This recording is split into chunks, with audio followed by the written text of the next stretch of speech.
Presenting the willing. इस कहानी की शुरुआत में जैक नाम के एक पुलिस ऑफिसर को दिखाया जाता है जो एक मर्डर साइट पर जाता है जहां पर कातिल को पहले से पकड़ कर रखा गया होता है। कातिल को देखकर लगता है कि वो बीमार है और जैक जब अंदर जाता है तो वहां पर बहुत सारी डेड बॉडीज होती है जिन्हें बांध कर रखा गया होता है। जैक देखकर समझ जाता है कि ये कत्ल यहाँ पर नहीं बल्कि किसी और जगह पर हुए हैं और वो अपनी टीम के साथ उस जगह पहुंच जाता है। और जब वो कमरे के अंदर जाता है तो वहां पर देखकर ऐसा लगता है कि जैसे किसी ने यहाँ पर काला जादू किया है। वहां पर एक तरह का खास पौधा भी होता है जिसे जलाया गया होता है और जलने के बाद उसके जो बीज होते हैं वो स्कल्स की तरह दिख रहे होते हैं। जैक उन्हें हाथ लगाने वाला होता है कि तभी उसका कोलीग उसे बुला लेता है। पुलिस स्टेशन जाने के बाद उसका कोलीग उसे बताता है कि कुछ दिन पहले जंगल में एक आदमी शिकार कर रहा था और शिकार करने के दौरान उसका पैर फिसल गया, वो नीचे गिर गया और जब उसने अपने शिकार को देखा तो वहां पर एक जापानीज आदमी उसके शिकार को खा रहा था। वो उसे देखकर छुप गया लेकिन उस आदमी ने उसे देख लिया था और इसके बाद वो जापानीज आदमी उसके सामने आया। उस जापानीज आदमी की आंखें बिल्कुल भी इंसानों की तरह नहीं थी, वो एक शैतान या कोई दूसरी दुनिया का इंसान लग रहा था और जैक को उसकी बातों पर विश्वास नहीं होता। अगले दिन जैक और एक साइट पर जाता है जहां पर एक पूरे परिवार को मारकर उनके घर को जला दिया गया था। जैक जब घर के बाहर होता है तभी वहां पर एक लड़की आती है और वो जैक को बताती है कि जिस परिवार को मारा गया उसे मैं जानती थी। उस परिवार ने मुझे बताया था कि जापानीज आदमी कोई इंसान नहीं बल्कि वो एक शैतान है और उसी ने इस परिवार को मारा है। इसके बाद वो जैक को घर के अंदर ले जाती है और उससे पूछती है क्या तुमने उस जापानीज आदमी को कभी देखा है। जैक कहता है कि मैंने 2-3 बार उसे देखा है। वो लड़की जैक से कहती है तो तुम्हें अपना और अपने परिवार का ध्यान रखना चाहिए, हो सकता है कि उसका अगला शिकार तुम और तुम्हारा परिवार हो। जैक इस लड़की से और भी कुछ पूछना चाहता है लेकिन तभी उसका फोन आ जाता है और वो बाहर चला जाता है और जब वो फोन सुनकर वापस अंदर आता है तो वो लड़की वहां पर नहीं होती।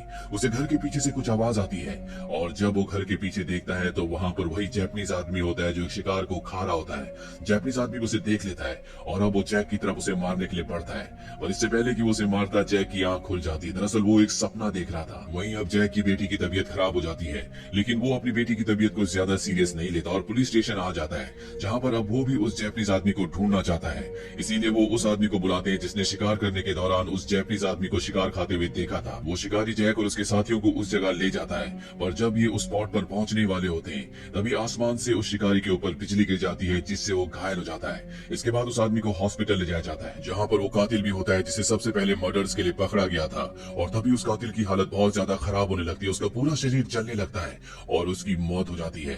अब जैक वापस अपने घर आता है और वो देखता है कि उसकी बेटी भी उसी तरह से रिएक्ट कर रही है जिस तरह से हॉस्पिटल में उस कातिल ने किया था। ये देखकर जैक डर जाता है, वो अपनी बेटी को गोद में उठा लेता है पर जल्दी उसकी बेटी वापस अपनी सेंसेस में आ जाती है। लेकिन इस घटना के बाद जैक की बेटी की बॉडी में बहुत सारे बदलाव आना शुरू हो जाते हैं, जैसे बहुत ज्यादा खाना खाना शुरू कर देती है। इस बात से जैक की मॉम बहुत ज्यादा परेशान होती है। वो जैक से कहती है कि मुझे लगता है कि तुम्हारी बेटी के ऊपर किसी बुरी आत्मा का साया है, हमें किसी तांत्रिक के पास जाना चाहिए।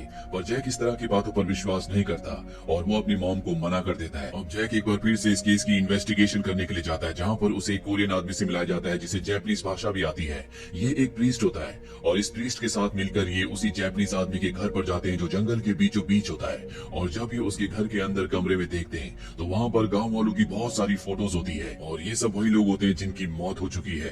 अब एक दूसरे कमरे में जाते हैं जहाँ पर काले जादू का बहुत सारा सामान होता है। इससे पहले कि ये कुछ समझते यहाँ पर वही जापानीज आदमी आ जाता है जिसके साथ एक डॉग भी होता है। उस जापानीज आदमी को देखकर ये डर जाते हैं और किसी तरह से वहाँ से निकलकर वापस आ जाते हैं। रास्ते में जब जैक अपने साथी के साथ होता है तो वो उसे कहता है कि मुझे लगता है कि उस जापानीज आदमी का अगला शिकार तुम्हारा परिवार है, तुम्हें अपना और अपने परिवार का ध्यान रखना होगा। जैक उससे पूछता है कि तुम ऐसा क्यों कह रहे हो और तभी वो जैक को एक शूज दिखाता है जो जैक की बेटी का होता है।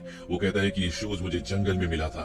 अब जैक वापस अपने घर पर आता है और अपनी बेटी से उस जापानीज के बारे में कुछ पूछता है। उस जापानीज का नाम सुनते ही उसकी बेटी को बहुत ज्यादा गुस्सा आ जाता है। जैक उसे शांत करता है और रात को जब उसकी बेटी सो रही होती है तो वो उसके शरीर पर उसी तरह की एलर्जी के निशान देखता है जिस तरह की एलर्जी के निशान उसने उस कातिल के शरीर पर देखे थे जिसकी मौत हो गई है। और अब जैक गुस्से में आ जाता है और एक बार फिर से उसी जापानीज के घर जाता है पर इस बार वहाँ पर कोई भी फोटो नहीं होती। जैक वहाँ पर हर चीज को तोड़ना बर्बाद करना शुरू कर देता है। यहाँ पर जापानीज आदमी का डॉग गार्ड भी होता है, वो उस पर हमला करता है लेकिन जैक उसे मार देता है। और अब जापानीज भी यहाँ पर आ जाता है। जैक उसे धमकी देता है कि अगर तुमने इस जगह को खाली नहीं किया, यहाँ से चली नहीं गई तो मैं तुम्हें मार दूंगा। जैक इसके बाद वापस अपने घर आ जाता है। धीरे धीरे उसकी बेटी बेटी की तबीयत और भी ज्यादा खराब हो रही होती है। इसीलिए यहाँ पर तंत्र मंत्र करने वाले एक आदमी को बुलाया जाता है और जब वो उसकी घर की तलाशी लेता है तो वहाँ पर एक पंछी भी इन्हें मिलता है और इसके बाद वो उन्हें बताता है कि जो भी तुम्हारी बेटी के साथ हो रहा है इसका कारण सिर्फ और सिर्फ वो जैपनीज है।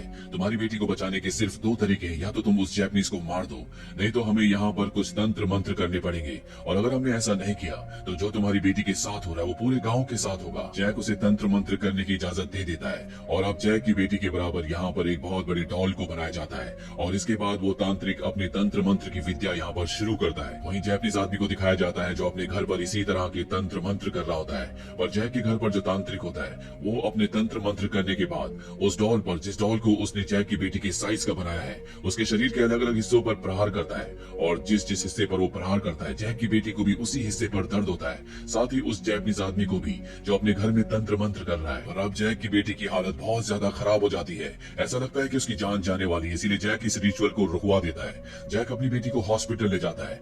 वहीं जैपनीज आदमी को दिखाया जाता है जो बहुत बुरी तरह से जख्मी हो चुका है, वो किसी तरह से अपने घर से बाहर आता है और तभी उसे वो सफेद कपड़ों वाली लड़की दिखती है जो एक बार जैक को उसके सपने में दिखी थी, जिस लड़की ने उसे कहा था कि जैपनीज कोई इंसान नहीं बल्कि वो एक शैतान है। वहीं जैक को दिखाया जाता है जो अपनी बेटी के लिए बहुत ज्यादा परेशान होता है और तांत्रिक ने उसे बताया था या तो हमें रिचुअल को पूरा करना होगा या उस जैपनीज को मारना होगा। इसीलिए अपने आदमियों के साथ वो जैपनीज को मारने के लिए निकल पड़ता है, लेकिन वो घर पर नहीं होता और तभी उसके घर के पीछे से एक अजीब सा इंसान आता है जो ज़ॉम्बी की तरह दिख रहा होता है। ये उसे मारना चाहते हैं लेकिन इनके साथ जो प्रीस्ट होता है वो इन्हें ऐसा करने से मना करता है और तभी उस ज़ॉम्बी आदमी को मौका मिल जाता है और वो प्रीस्ट को काट लेता है, जिसके बाद उस ज़ॉम्बी आदमी की मौत हो जाती है।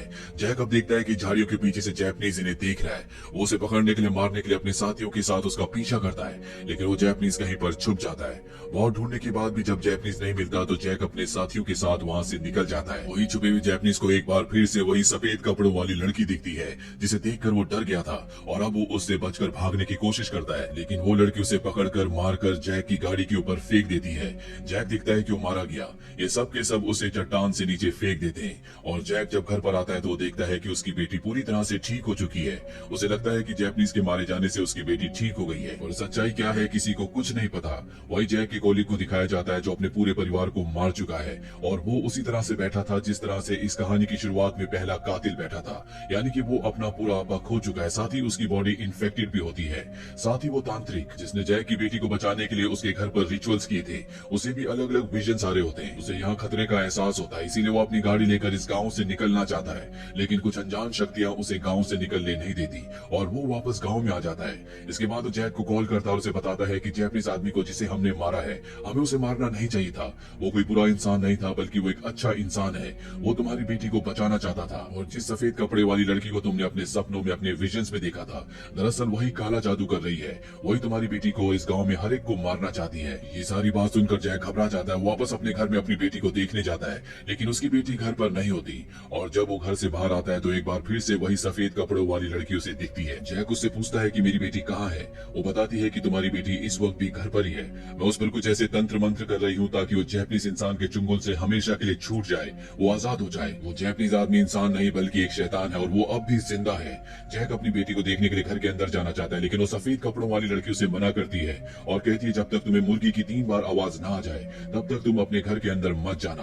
और तभी मुर्गी की आवाज आ जाती है। वही घर के अंदर जैक की बेटी को दिखाया जाता है जो अपनी मॉम और अपनी दादी के सामने बैठी होती है और वो बहुत सारा खाना खा रही होती है और इसके बाद वो अपने मॉम के पीछे रखे हुए चाकू को देखती है। वही प्रीस्ट को दिखाया जाता है जिसे उस ज़ॉम्बी आदमी ने काट लिया था, जो जख्मी हो गया था और अब वो ठीक हो चुका है और वो अपने विजन्स में देख लेता है कि जैपनीज आदमी अब भी जिंदा है और वो एक बुरा इंसान है, वो सबको मारना चाहता है। इसीलिए उस जैपनीज आदमी को मारने के लिए वो उन पहाड़ियों के तल पर पहुंच जाता है जहां से उसे फेंका गया था। यहाँ वो एक गुफा के अंदर जाता है जहाँ पर जैपनीज आदमी अब भी जिंदा होता है और वो यहाँ पर तंत्र मंत्र की विद्या कर रहा होता है। वही जैक को दिखाया जाता है जो सफेद कपड़े वाली लड़की के सामने होता है। वो अपने घर के अंदर जाता है लेकिन उस लड़की ने उसे रोक रखा होता है और तभी उसे तांत्रिक का कॉल आता है और वो जैक को कहता है कि तुम उस सफेद कपड़े वाली लड़की की बात बिल्कुल भी मत मानना, वो जो कुछ कह रही है वो झूठ है। जैपनीज एक अच्छा इंसान है और ये सफेद कपड़ों वाली लड़की तुमसे झूठ कह रही है।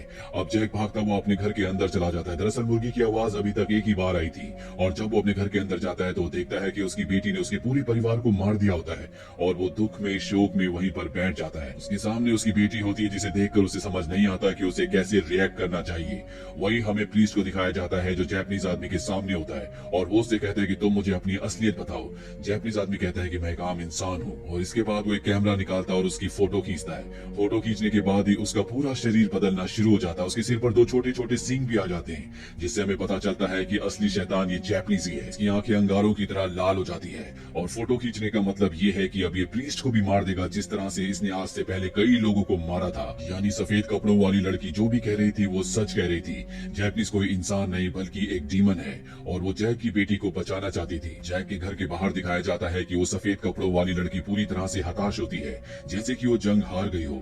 जैक भी अपने परिवार की मौत से पूरी तरह से टूट चुका होता है, लेकिन फिर भी वो अपनी बेटी को, जिसे उस शैतान ने उस जैपनीज से अपने वश में कर रखा है, उसे उसके चुंगल से छुड़ाना चाहता है, उसे बचाना चाहता है। अब जैक के घर पर वही तांत्रिक आता है जिसने जैक की बेटी के लिए उसके घर पर रिचुअल्स किए थे और वो जैक के मरे हुए परिवार की फोटोज खींचकर अपने साथ ले जाता है। और जब वो फोटोज को गाड़ी में एक बॉक्स में रख रहा होता है तो बॉक्स नीचे गिर जाता है, जिस बॉक्स के अंदर वही सारी फोटोज थी जो जैपनीज के घर पर थी, उन लोगों की जिन लोगों को जैपनीज ने मारा था। और यहाँ पर हमें पता चलता है कि तांत्रिक शुरू से ही उस जैपनीज के साथ मिला हुआ था, ये उसी के लिए काम करता है। और जब ये तांत्रिक जैक के घर पर जैक की बेटी को बचाने के लिए तंत्र मंत्र कर रहा था, तो इसके तंत्र मंत्रों की वजह से जैपनीज आदमी को दर्द नहीं हो रहा था, बल्कि सफेद कपड़ों वाली लड़की की वजह से हो रहा था, जो उस वक्त उस जैपनीज के घर के बाहर थी और अपने तंत्र मंत्र से उसे हराने की और जैक की बेटी को बचाने की कोशिश कर रही थी। और अब ये सब के सब हार चुके हैं और जैपनीज की जीत हो चुकी है। हो सकता है कि आने वाले वक्त में जैक अपनी बेटी को पूरी तरह से ठीक कर ले और सफेद कपड़ों वाली लड़की अपनी मैजिकल पावर से जैपनीज को हरा दे।